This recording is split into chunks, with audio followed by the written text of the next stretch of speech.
Dietro le migliaia di scatti di Giacomelli dedicati alle trasformazioni urbane della città antica, con il loro attraversamento palmo a palmo di demolizioni e palificazioni, scavi di rii e sagomature di ponti,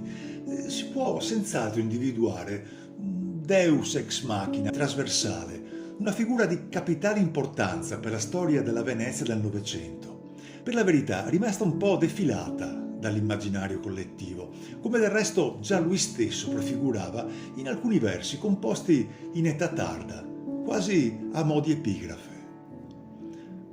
Quando a suo tempo lo vorranno i fati, che di mia vita sian spente le fonti, molti di quelli che oggi non son nati risaliranno ancora questi ponti.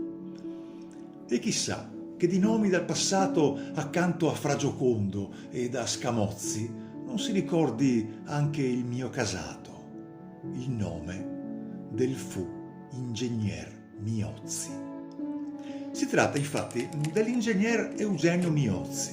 originario di Brescia, dove nacque nel 1889, stabilitosi dagli anni 30 a Venezia, dove finì i suoi giorni 90 anni più tardi.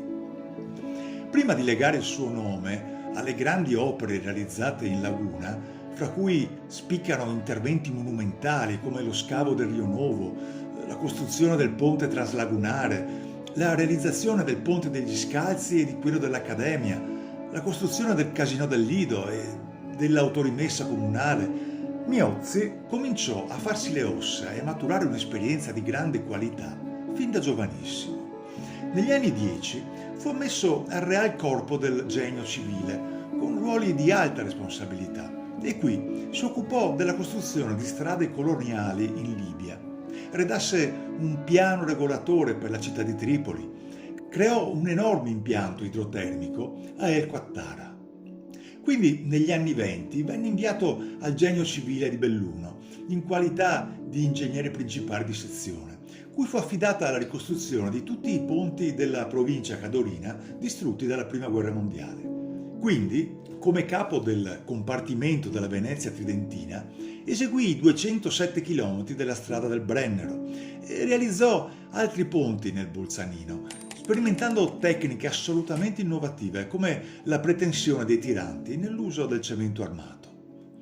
Vincitore del concorso pubblico per ingegnere della Direzione Lavori e Servizi Pubblici del Comune di Venezia nel 1931, divenne qui il regista della grande trasformazione novecentesca della città,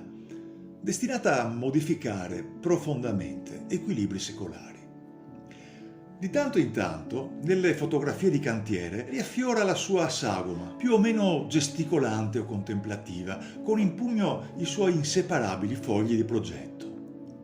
Data la vastità degli scatti d'archivio dedicati alla sua opera, nelle prossime puntate torneremo a soffermarci sui singoli grandi interventi urbani documentati da Giacomelli, cercando di estrarre dal groviglio caotico delle istantanee di cantiere il segno di una peculiare visione di Miozzi per una modernità veneziana possibile.